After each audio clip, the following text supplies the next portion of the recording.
Celeb Savant is a career retrospective type interview focusing on singers, actors, and industry experts. Join Barrett Edelstein now as he dives into the entertainment world.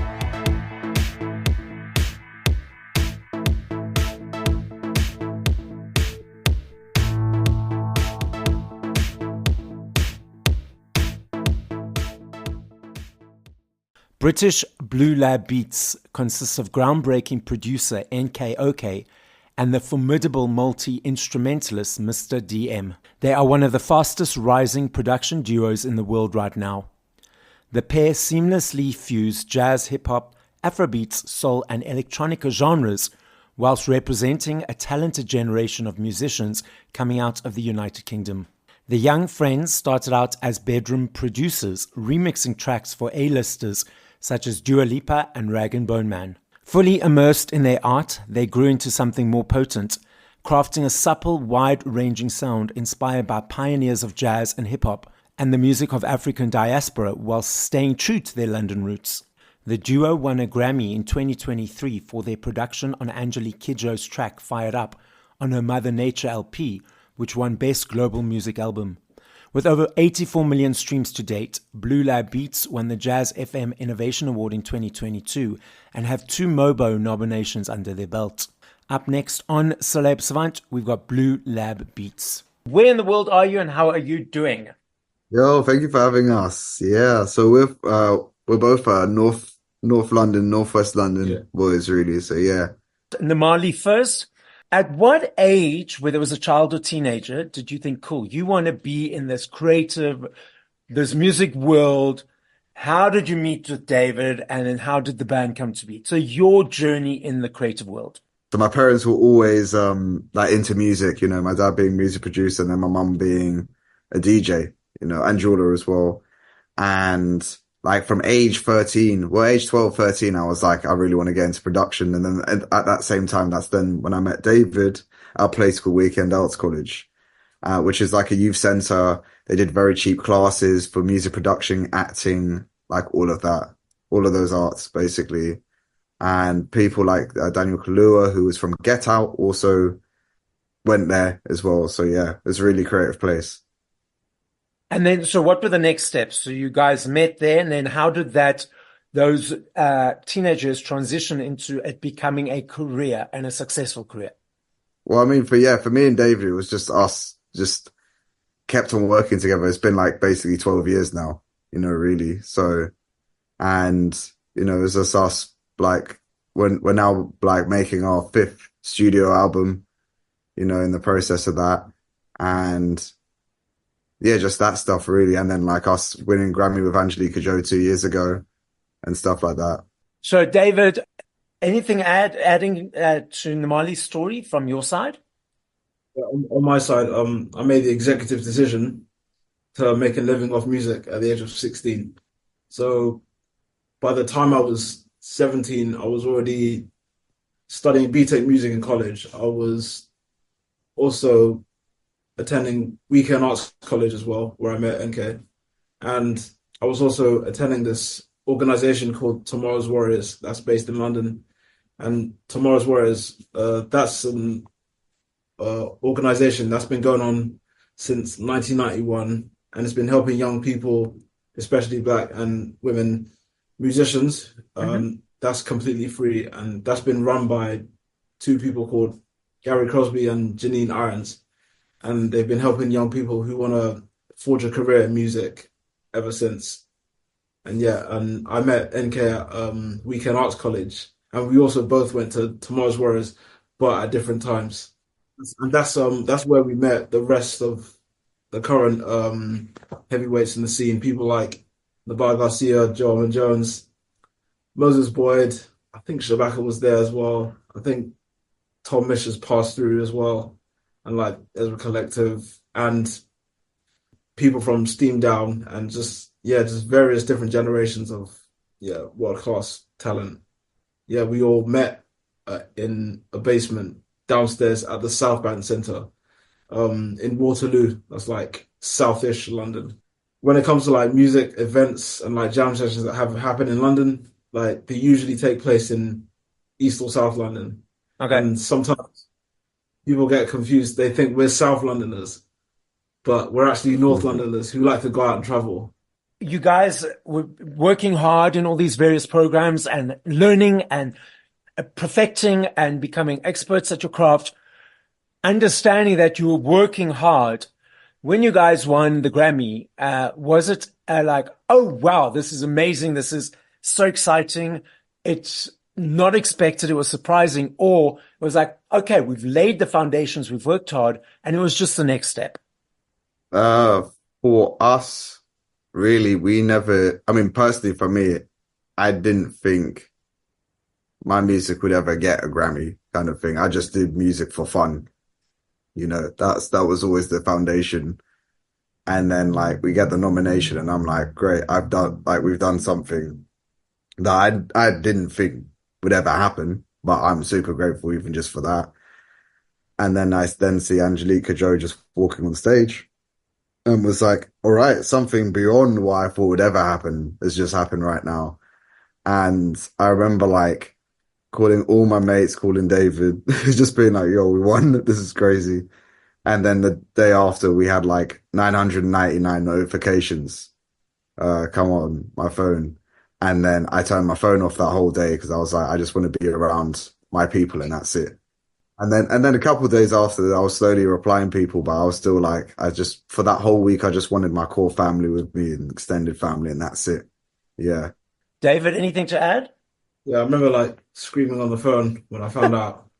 So I remember the nomination when it happened. That happened like a few months before, and then I was like, "Yeah, I'm really pleased," and I just got on with life and music and stuff. And then when I hear the news that we won, it was overwhelming. It was in a great way. Yeah, because I love the way that you said you're screaming on the phone because that's just like, that innocence and that childlike and that authentic way. And there's no filters. There's no ego. It just is what it is. I love that. I love that response. I would be running around the room in circles. That's how I would be because that's how I normally, when exciting things are happening. Now, how did the name Blue Lab Beats come from? Where is that? How was it chosen? Where does it come from? Yeah, that was literally like my dad would always call my old bedroom studio the Blue Lab. And then just even vocalists were like, oh, this feels like Blue Lab kind of thing. And then when me and David finally were like, oh, we really need to be a duo and actually just do our own instrumental thing. Then we were like, well, we're an instrumental duo, so just put beats at the end. And that's it. So Yeah. yeah, that was very much how the name came about. It's very natural. Yeah. You referenced that you guys are working on your fifth album. So your creative process from 0 to 3 to 4 minutes in creating a song or a piece of music, is it easy every time? How do you create it? Is it always the same process? Do you collaborate with others? Let's unpack your guys' creative process. David, you first. When it comes to like the creative process, sometimes if I ever get stuck, like we listen to like sources of inspiration. Sources of inspiration, they can range from Anita Baker, Patrice Rushen, Alice Coltrane, Herbie Hancock, Dorothy Ashby, like Abdullah Ibrahim. He's one of my favorite piano players from South Africa. And yeah, list goes on and on. And then I would try and think of something that harmonically draws influence from those people. And then I try and bring it into the studio. And then NK will do his drums. And then I would lay down some harmonic ideas and some melodic ideas, like bass lines too. And then that's how we form a bed. And that's how we build from that. Anything to add, Marley? I guess like on my side, then, I'll just be really hearing what David's playing, keys or like melody wise on guitar, and then just elevate it a bit or sample it in a certain way. And then it's either, for me, my producer head goes like, it turns on, it's just like, all right, so is this going to be an instrumental track or is it going to be featuring vocals? Okay, these are the type of vocalists I'm thinking of. I do a little list and it's like, all right, cool, I'm going to contact these lot. And, if they don't come back, cool, we'll make an instrumental song kind of thing. But there's like many, many Blue Lab songs that are very much like that. Or like even when we send out beats to rappers, especially, it's like, it might not click with them at first. And then like years down the line, then they're like, oh no, like this is fire. Like we had a collaboration with an artist called Koji Radical, and then we had a Masego feature on this song as well. And that track was like 6 years old. And I gave it to a bunch of other people. They were like, oh yeah, it's cool. And then like Koji went on it and he was like, nah, I need to record on this ASAP. Like, and we were just thinking, we made that 6 years ago, and we barely changed anything. So has there ever been a situation whereby you've released a song that's sort of instrumental, and then, as you've mentioned, like a number of years later, someone's like, oh, I want to hop onto it. And then you re-release it with the vocalists, or do you keep them in the bank until someone responds? So that hasn't happened to us yet, because I normally just send the music or the instrumentals privately sort of thing. But I know like people like H and R, that used to happen to him all the time. Yeah, I know our stuff has been like sampled and stuff here and there. So yeah, that's been funny. For sure. That's been very funny. Well, wait, yeah, why do you say that's funny?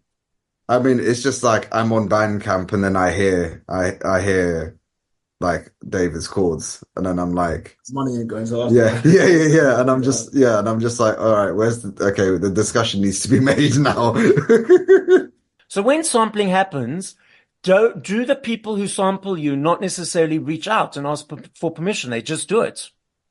Oh, so, sometimes they do. And then other times, like we'll just go on a Bandcamp or SoundCloud mix or something. And then like, you just hear your song and you're like, oh, is it? And then for me, I'm like, cause it's like, like for fun, I sample anyway, but it's the thing of, if the thing's going to make money, then I'm like, or I'm going to be contacting, Yeah, for me, I'm like, if it's a SoundCloud flip and no one's making money from it, I'm like, great, the person's promoting my song. I don't really care.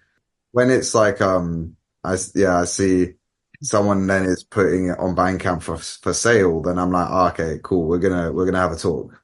Of course, yes. Absolutely. Yeah. Tell us a little bit more, David, about the latest album. Obviously, everything's, the fifth album that's coming out that you guys are working on. I know a lot of things are secretive, that you can't say things, but is it sort of the same process that you guys have used in creating other albums? Are you tackling things in a sort of different way? Is there sort of an overarching theme? Is there anything you can tell us? I could say it's like we could be way more out there and much more unexpected. And what I can say about our fourth record, Blue Eclipse, that was more like a much more out there step up from Motherland Journey. Because I think with Blue Eclipse, we went to like certain different routes that nobody would expect. And like the amount of guests that we have on Blue Eclipse, and yeah, that was a really fun experience. So I'd say like the fifth record can be much more out there. Okay. I guess because we're recently independent artists as well, so it's kind of like we have more control with that as well. So write up a concept for it, and yeah, because I think especially us traveling to South Africa in May, that really inspired our sound hugely, and just for me visiting my family now in Ngabeha, was beautiful. So you mentioned that you guys are now independent, which gives you more control. What does that mean? So when a person or an artist is, from your perspective and your experience, when you sign to a label, what does that mean for artists? And when an artist is independent, what does that mean? Okay, so when you're signed to a label, I mean, the thing is, Blue Note, like we still had so much fun.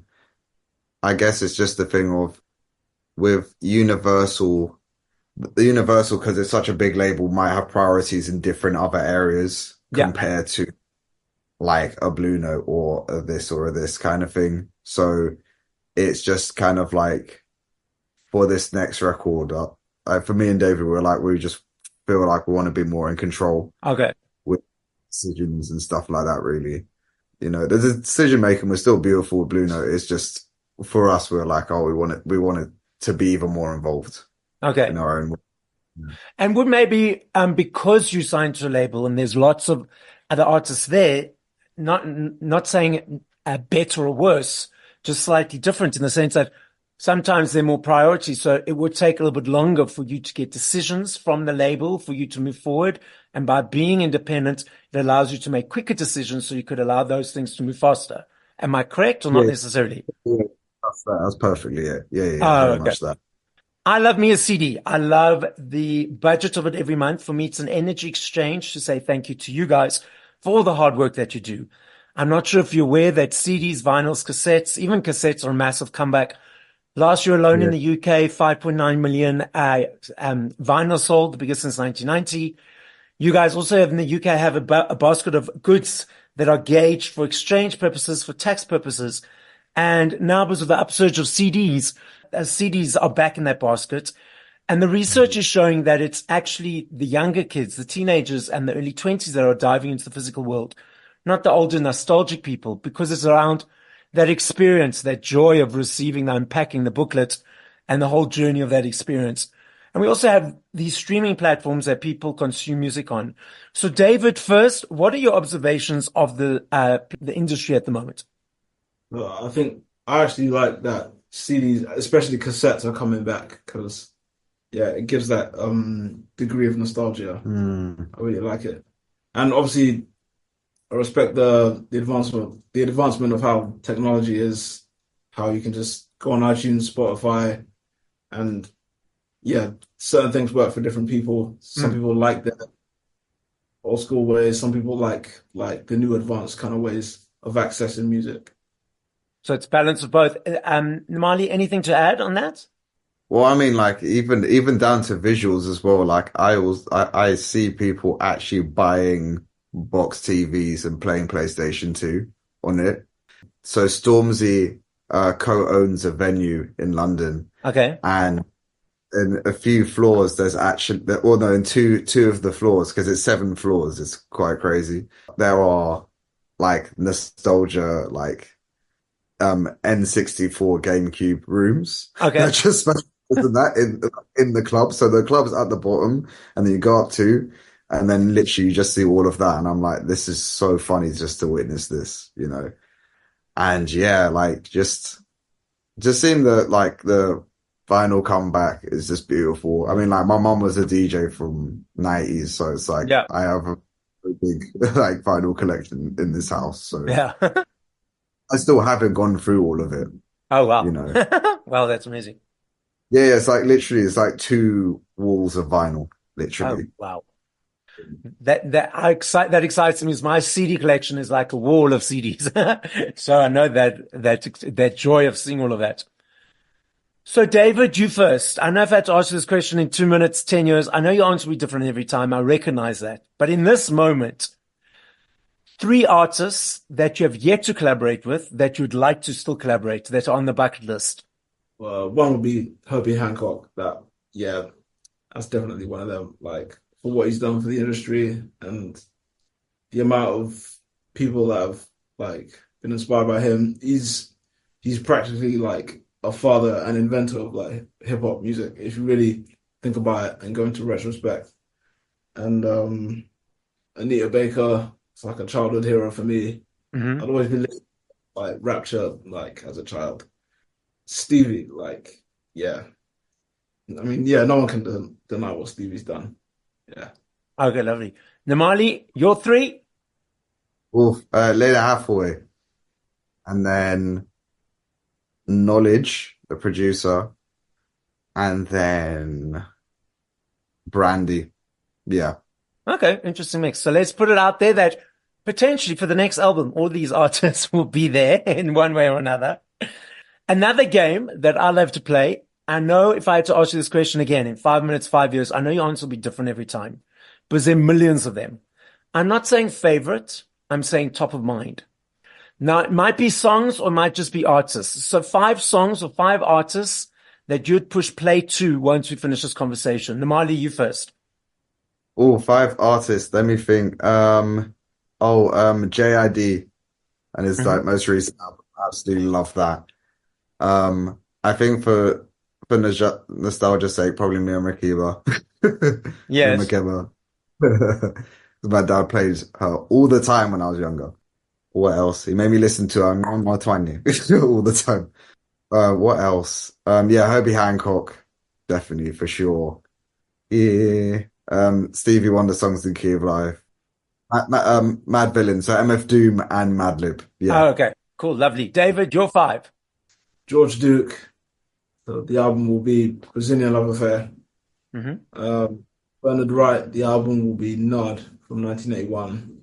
And then Don Blackman's self-titled album that he named after himself, the Yellow Jackets album from 1981. Yeah, Slum Village, fantastic, fantastic volume. Cool. Nice mix. Okay, guys. So the podcast is listened to throughout the world. So Namali, as a final message to the listening audience, what would you like to say? Be yourself, be kind to yourself, be truthful to yourself. Know how special your gift is in this world. Yeah. Lovely. David, anything to add? Yeah, you only live once, so act. Thank you for listening to this episode of Celeb Savant. Please follow Barrett on TikTok, Instagram, YouTube, and Facebook at Celeb Savant. That's CelebSavant.